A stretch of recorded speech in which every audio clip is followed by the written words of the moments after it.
So if you've been seeing an uptick in violence on the For You page and in the news, as an astrologer, I know, the astrology hot take. Here we go. Mars is in opposition to Chiron right now. Now, Chiron is retrograde and it's in Aries, and Mars rules Aries. So them being in opposition is like this really, really big conversation about war triggering.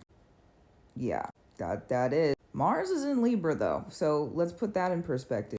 Mars being in Libra, justice, mirrors, balancing of the scales. Interesting. Okay. We also have Venus, which rules Libra. That's in Leo. So there's a lot of light getting shown on things right now. We've got, if you've seen it on your screen, I know I have, a lot of just like the war being triggered, going back to strategy, boundaries, Mars related things, and their relationship. So the Venus in Leo bringing in the light. And that Venus in Leo ruled by the sun right now is in Virgo. And we're about to have an eclipse in Virgo on September 21st. Now, do I know what big event or bigger things might come up? No, but I do want to mention that we have not reached the peak of this opposition of Mars and Chiron retrograde. That doesn't happen for another couple days. September 16th is the peak of the Mars and the Chiron retrograde opposition. And I think that it's quite interesting that we're in the middle of an eclipse season right now because we're just getting out of the lunar node axis of Libra and Aries, which is the previous couple years of eclipses. Right now we're with Virgo and Pisces, so it's different energy, and this is the first eclipse season where we don't have any more influence of the Aries and Libra nodes in a direct fashion, because we could look at moon cycles and all that good stuff, and technically we won't have another new moon in Aries until next year, so if you want to count that influence, like that still is rotating around. But anyway, not to get too into the indirect nuance of things, back to the point, we still have some things to come to the surface. Like I said, do I know what it is?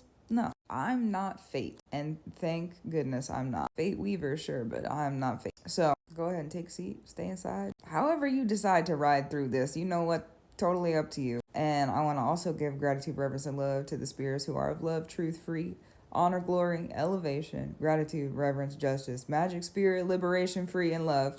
And gratitude, reverence, and love to the highest spirit and to the goddess and to God and to the indigenous spirits of this earth where I sit, talk, walk, and stand, and where you sit, talk, walk, and stand, and nobody is illegal on stolen land. Okay, so just so everybody knows where I'm coming from with this information. All right, so we've got some time before this aspect of astrological chaotic revealing is going to pass. Clearly, I'm handling it in bed as necessary for me over here. I have been resting and digesting a lot of emotional things on a personal level today, but I was thinking about this and I was like, maybe it is time we talk about it. So if you wanted to know, now you do. And if you didn't, thanks for watching anyways.